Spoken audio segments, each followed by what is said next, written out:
हो चुका आगाज रण का, युग बदलने की तैयारी, जीत उसी की होगी जिसका संघर्ष है जारी।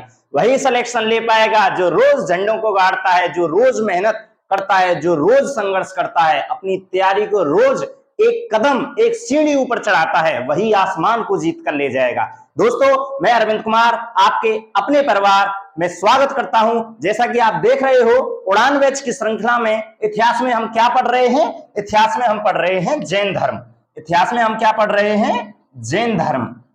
जैन धर्म इसका जो बेसिक था वो क्लास 1 में आपने सीख लिया होगा। इसके पिता का नाम क्या था, कौन कौन से तीर्थंकर से क्या था, ये सब आपने पहली क्लास में जान लिया था। अब जो दूसरी क्लास में है, इसके बेसिक से थोड़ा आगे बढ़ेंगे तो वो क्या है? तो देखिए, जैसे कि आपको पता है, इन्होंने ज्ञान प्राप्त किया था। जो 24वें तीर्थंकर थे महावीर स्वामी। 24वें तीर्थंकर कौन थे? महावीर स्वामी। तो इन्होंने ज्ञान की प्राप्ति की थी 12 वर्ष बाद। जब ये घर को छोड़कर चले गए थे तो 12 वर्ष बाद महावीर स्वामी जी ने ज्ञान की प्राप्ति की थी। कहां पर की थी? जरांभिक ग्राम में। जरांभिक ग्राम में की थी। ये तो आपको पता है, बिहार का एक ग्राम है जिसका नाम है जरांभिक। तो उसमें ज्ञान की प्राप्ति की थी महावीर स्वामी जी ने। कहां पर? स्वर्ण वालुका नदी के किनारे। स्वर्ण वालुका नदी के किनारे। स्वर्ण वालुका नदी के किनारे साल वृक्ष के नीचे। साल वृक्ष के नीचे, जो साल का जो वृक्ष था उसके नीचे इनको ज्ञान की प्राप्ति हुई थी। ठीक है ना? याद रखना, ये लगभग सेम पाया जाता है। कहां पर? गौतम बुद्ध में। केवल नाम चेंजेज होते हैं, तो कंफ्यूज मत हो जाना। जैन धर्म में और गौतम बुद्ध का जो बौद्ध धर्म था उसमें गौतम बुद्ध को अलग स्थान पर ज्ञान की प्राप्ति हुई थी, बोध गया में। ठीक है ना? उसको पीपल वृक्ष के नीचे ज्ञान की प्राप्ति हुई थी, यहां पर साल वृक्ष के नीचे। तो इनको आपको क्रम से याद रखना है। ठीक है ना? कि कौन से धर्म में कौन कौन से स्थान पर ज्ञान की प्राप्ति हुई थी। तो महावीर स्वामी जी को 12 वर्ष के बाद, जब उन्होंने अपने घर को छोड़ दिया था 30 वर्ष की अवस्था में, ये पहली क्लास में आप जान चुके हो। तो जरांभिक ग्राम में स्वर्ण वालुका नदी के किनारे और साल वृक्ष के नीचे जो महावीर स्वामी थे उनको ज्ञान की प्राप्ति हुई थी। ठीक है ना? अब ज्ञान प्राप्ति होने के बाद पहली बात तो ये याद रखना कि वैशाख दशमी के दिन,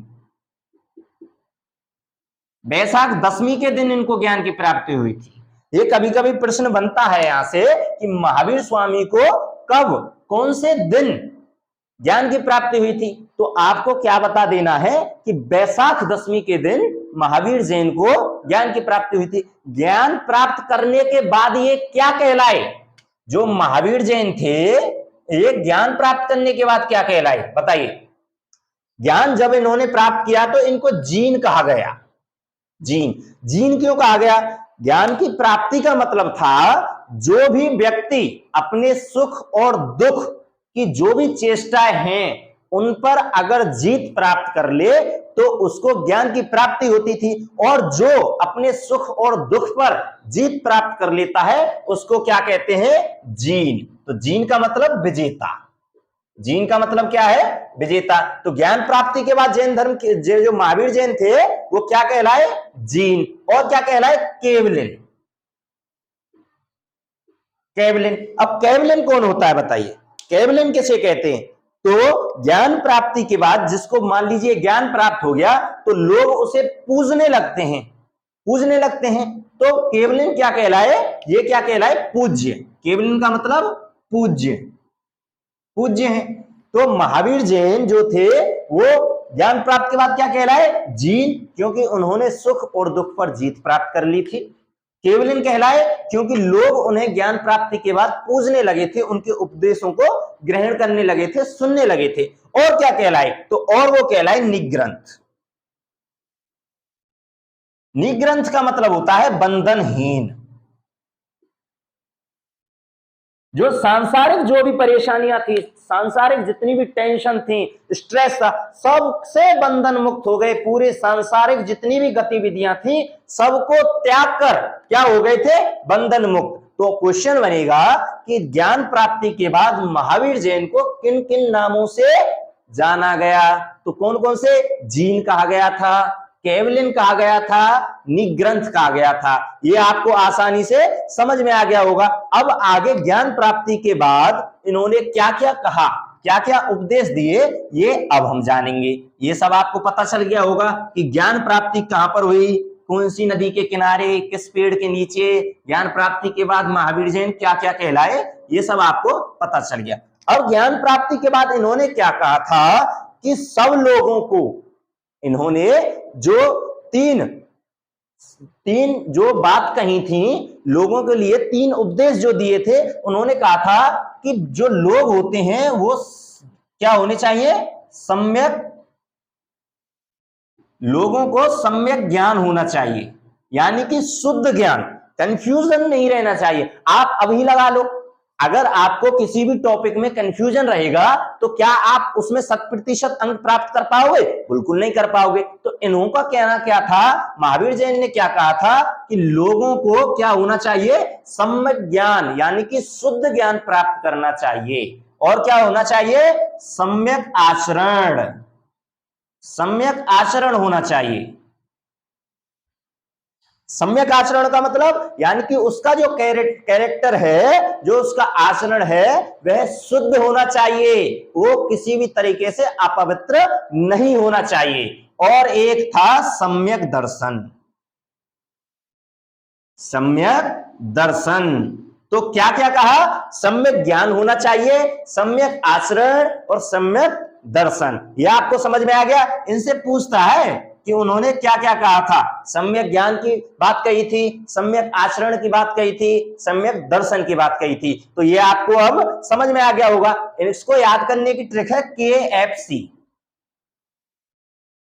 KFC, नॉलेज, फेथ, कैरेक्टर। अब ये KFC चिकन मत समझ लेना, KFC ये चिकन नहीं है, ये क्या है, K for knowledge, F for faith, सम्यक ज्ञान, सम्यक दर्शन, फेथ दर्शन विश्वास, और ये है कैरेक्टर, और C फॉर कैरेक्टर। तो KFC थे, आप इसको याद रख सकते हैं, सम्यक ज्ञान, सम्यक आचरण और सम्यक दर्शन। दर्शन को आप यहां पर सम्यक विश्वास भी कह सकते हो, कि सम्यक विश्वास भी कह सकते हो, क्योंकि उनका विश्वास सबके प्रति शुद्ध होना चाहिए, अविश्वास नहीं होना चाहिए। जैसे आपको मुझ पर विश्वास है तभी तो आप यहां पर पढ़ रहे हो, अगर आपको विश्वास ही नहीं होगा तो आप पढ़ने क्यों आओगे, सिंपल सी बात है। तो सम्यक विश्वास होना चाहिए, KFC आप यहां से याद रख लेना। अब और आगे उन्होंने क्या कहा था, जो ये महावीर जैन थे, जो जैन धर्म था, उन्होंने और क्या बताया था, उससे और क्या सीख मिलती है। ये क्या करते थे, ये जीव हत्या को नहीं मानते थे, जीव हत्या का विरोध करते थे। क्या जीव हत्या करते थे, जीव हत्या के जो भी ज्ञान था क्या उसको ये मानते थे?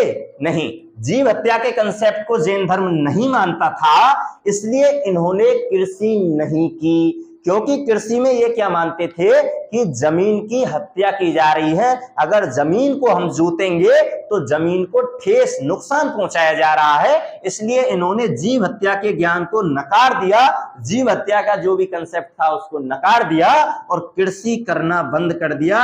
इन्होंने कृषि नहीं की। क्या जैन धर्म कृषि से परिचित था?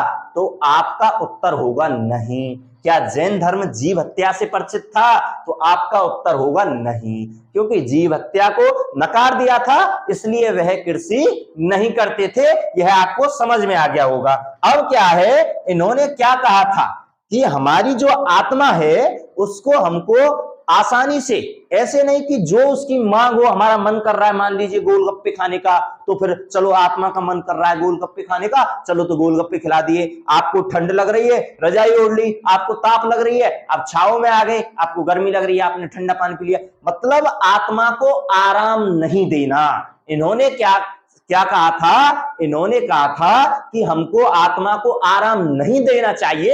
अगर हम आत्मा को आराम देंगे तो वो उसकी इच्छा क्या होगी, पुनर्जन्म की इच्छा होगी। अगर आत्मा को हमने आराम दिया तो वो क्या करेगी, पुनर्जन्म लेगी, पुनर्जन्म। पुनर्जन्म लेगी। बताइए, पुनर्जन्म लेगी, पुनर्जन्म लेगी। क्यों? जब हम अगर अपनी आत्मा को आराम देंगे तो वह पुनर्जन्म लेगी। तो पुनर्जन्म से जैन धर्म अवगत था या नहीं? प्रश्न बनेगा, क्या जो पुनर्जन्म था उसका कंसेप्ट जैन धर्म में था या नहीं? तो था। उन्होंने बताया था आत्मा को आराम मत दो वरना वह पुनर्जन्म लेने की इच्छा करेगी और वह हमको नहीं करना है। तो पुनर्जन्म से ज्ञात था जैन धर्म। और जब पुनर्जन्म कब होगा? जब आत्मा को आराम मिलेगा। तो आत्मा से भी अवगत था जैन धर्म। ये पूछता है आत्मा से अवगत था या नहीं? था। जीव हत्या से अवगत था। जीव हत्या का ज्ञान था क्या? जैन धर्म को नहीं था। कृषि का ज्ञान नहीं था। लेकिन पुनर्जन्म का कंसेप्ट जैन धर्म में था। जैन धर्म में जब पुनर्जन्म का कंसेप्ट था तो पुनर्जन्म तो आत्मा ही लेगी, तो आत्मा का भी कंसेप्ट था। लेकिन उन्होंने कहा था कि पुनर्जन्म नहीं होना चाहिए। आत्मा को जितना हो सके उसको कठोर बनाइए, उसे कठोर एक्टिविटीज में तड़पाइए जिससे वह पुनर्जन्म ना ले, उससे मोक्ष मिले। तो इन्होंने क्या कहा था? पुनर्जन्म ना लेकर आत्मा को क्या बनना चाहिए? मोक्ष मिलना चाहिए। और मोक्ष की अवधारणा है या जैन धर्म में नहीं? तो यहां से पता चलता है जैन धर्म में मोक्ष की भी अवधारणा पाई गई। अब मोक्ष कब मिलेगा? जब आप अपनी जो आत्मा है उसके साथ कठोर व्यवहार करेंगे। कठोर व्यवहार करेंगे। कठोर व्यवहार कैसे? आप कहीं भी रोटी खाना छोड़ दीजिए, खाना पीना बिल्कुल छोड़ दीजिए, त्याग दीजिए और कहीं तपस्या पर जाकर बैठ जाइए। आप उपदेश दीजिए, आपके 20-25 दिन में आप निपट जाओगे। ये है आपका मोक्ष। तो क्या मोक्ष का जो विधि थी, मोक्ष की जो विधि थी जैन धर्म में, वो सरल थी या कठोर थी? तो आपका उत्तर होगा कठोर थी। अब ये बताइए, इस कठोर जो विधि थी मोक्ष की, उसको हम क्या कहते थे? उसको क्या कहा गया जैन धर्म में? उसको कहा गया संलेखना। उसको क्या कहा गया? संलेखना। संलेखना कहा गया। अब क्या होता है? देखिए, जीव हत्या को नकारा गया, कृषि को नकारा गया, पुनर्जन्म को माना गया, आत्मा को माना गया, मोक्ष को माना गया। और मोक्ष कब प्राप्त होगा? कठोर व्यवहार से। और कठोर व्यवहार को क्या कहा गया? संलेखना कहा गया। ये आपको अच्छी तरह समझ में आ गया होगा। अब एक बात और बताइए, क्या ये भगवान से परिचित थे? भगवान से परिचित थे? जैन धर्म वाले भगवान से परिचित नहीं थे। जैन धर्म वाले भगवान से परिचित नहीं थे। और जब भगवान से परिचित नहीं थे तो क्या मूर्ति पूजा पाई गई? मैं पूछता हूं आपसे, अगर जैन धर्म भगवान से परिचित नहीं था तो क्या इसमें मूर्ति पूजा की जो उपासना है, जो मूर्ति पूजा के जो साक्ष्य हैं, क्या वो पाए गए? जब भगवान नहीं पाया गया तो यहां पर मूर्ति पूजा के भी साक्ष्य नहीं मिले। मूर्ति पूजा के साक्ष्य भी नहीं मिले। तो ठीक है, ये कुछ कंसेप्ट थे जैन धर्म के, इनको आपको याद रखना है, बहुत ही ज्यादा महत्वपूर्ण है, याद रखिएगा। अब आगे देखिए, आगे और क्या हुआ था? आगे क्या हुआ था? एक बार 300 ईसा पूर्व, एक बार क्या हुआ था? मगध में, सपोज कर लीजिए यह आपका भारत है,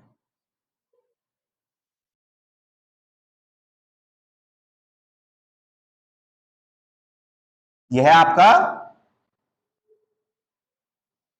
भारत है और ये आपका नीचे का हिस्सा है, भारत के नीचे का हिस्सा, ठीक है ना? तो यहां पर जो मगध था, जैन धर्म कहां पर था? मगध में था। तो मगध में क्या हो गया था? अकाल पड़ गया था। अकाल पड़ गया था। तो अकाल पड़ने के कारण जो कुछ जो जैन धर्म थे, जो जैनी लोग थे, वो भद्रबाहु की अध्यक्षता में, उनका सरदार क्या था? भद्रबाहु। तो भद्रबाहु उनकी अध्यक्षता करते हुए, उनके मुखिया बनते हुए उनको कहां ले आए? उनको कर्नाटक ले आए। तो वो कहां पर आ गए?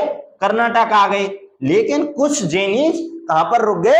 अकाल के लिए ही मगध में रुक गए, अकाल का सामना करने के लिए। क्योंकि उन्होंने क्या दिया? उन्होंने कंसेप्ट दिया था संलेखना। क्या?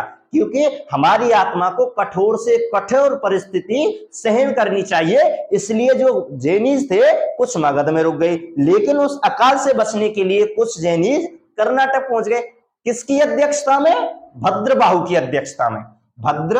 भद्रबाहु भद्रबाहु की अध्यक्षता में। लेकिन जो यहां पर मगध में रह गए थे वो किसकी अध्यक्षता में थे? वो थे स्थूलभद्र की अध्यक्षता में, स्थूलभद्र की अध्यक्षता में। अब क्या हुआ, कुछ दिन बाद क्या हुआ था, इनको सूचना मिली यहां पर कर्नाटक में भद्रबाहु को कि मगध में अकाल खत्म हो चुका है, अब वहां पर धीरे धीरे सब ठीक होता जा रहा है। तो ये यहां से वापस गए। तो वापस जाकर इन्होंने देखा कि यहां पर एक बहुत ही ज्यादा भेदभाव होने लगा है, इनके और इनके बीच में बहुत ही ज्यादा विवाद उत्पन्न हो गया था, क्योंकि इन्होंने संलेखना का त्याग कर दिया था, क्योंकि ये कह रहे थे अभी हमको जरूरत है KFC की, अभी हमको और ज्ञान और फेथ और कैरेक्टर लेना है, इसलिए हमको अभी संलेखना प्राप्त नहीं करनी, हमको मोक्ष नहीं लेना।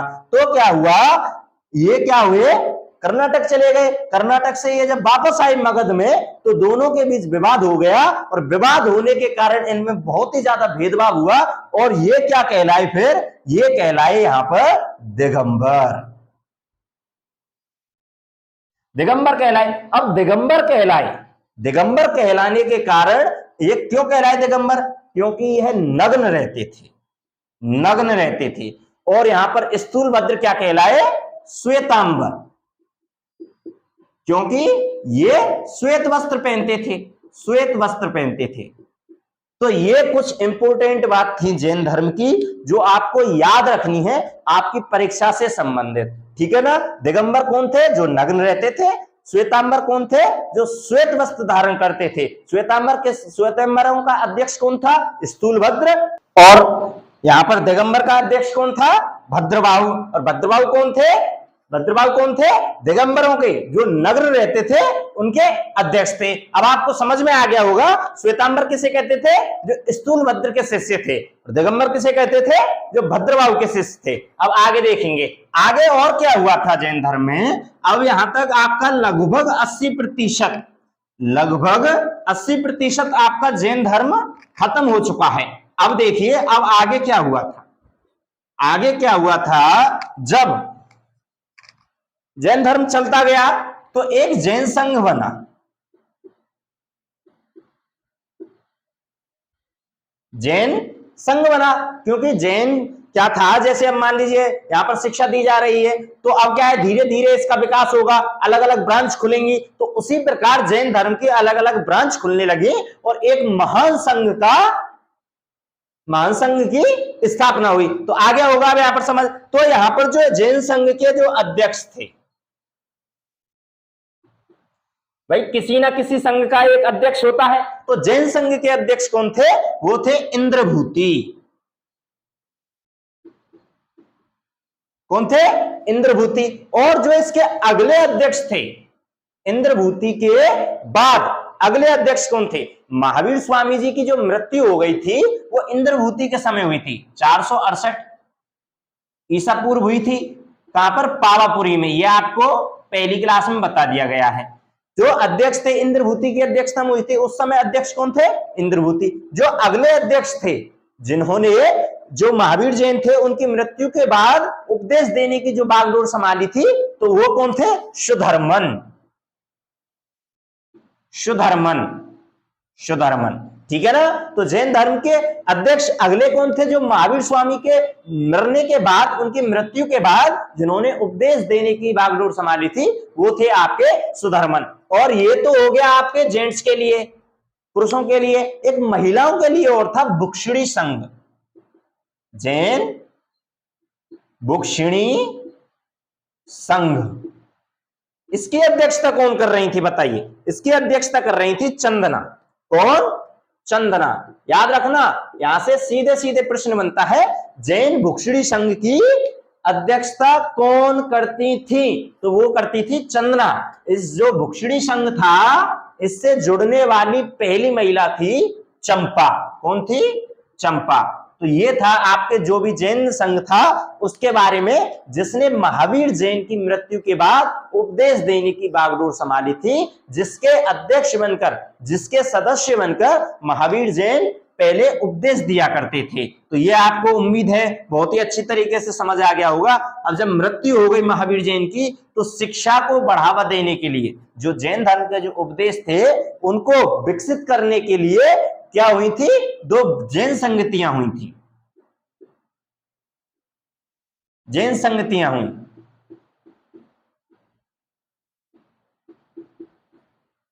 ठीक है ना, जैन संगति, 2 जैन संगतियां हुई। तो जो 2 जैन संगतियां हुई थी वो कहां पर हुई थी बताइए। पहली जो जैन संगति थी वो कहां पर हुई थी, पहली जैन संगति हुई थी आपकी 300 बीसी पूर्व, 300 ईसा पूर्व हुई थी कहां पर, पाटलिपुत्र, जो कहां पर है, पटना, पटना का नाम ही पाटलिपुत्र था पूर्व में। ठीक है ना, आगे समझ। तो पहली जो जैन संगति हुई थी वो कहां पर हुई थी, पाटलिपुत्र में हुई थी। कब हुई थी, 300 ईसा पूर्व। इसकी अध्यक्षता कौन कर रहे थे, इसकी अध्यक्षता की थी स्थूलभद्र ने। किसने की थी, स्थूलभद्र ने। जो दूसरी जैन संगति हुई थी, ये तो पहली हो गई, जो दूसरी जो जैन संगति हुई थी वो हुई थी आपकी 512 एडी में, 512 ईस्वी। ये 300 ईसा पूर्व और यह है 512 ईस्वी। और ये कहां पर हुई थी आपकी, ये हुई थी बल्लवी गुजरात में, बल्लवी गुजरात में। इसकी अध्यक्षता कौन करते, देवर्धि। इसकी अध्यक्षता किसने की, देवर्धि क्षमाशीर्वर्ण, देवर्धि क्षमाशीर्वर्ण ने दूसरी जो जैन संगति थी उसकी अध्यक्षता की थी। तो पहली जो जैन संगति थी वो कब हुई, जैन संगति 300 बीसी में, किस कहां पर, पाटलिपुत्र में। किसने अध्यक्षता की, स्थूलभद्र ने। दूसरी जैन संगति कहां हुई थी, वो हुई थी 512 एडी में, 512 ईस्वी में। कहां पर, बल्लवी गुजरात में।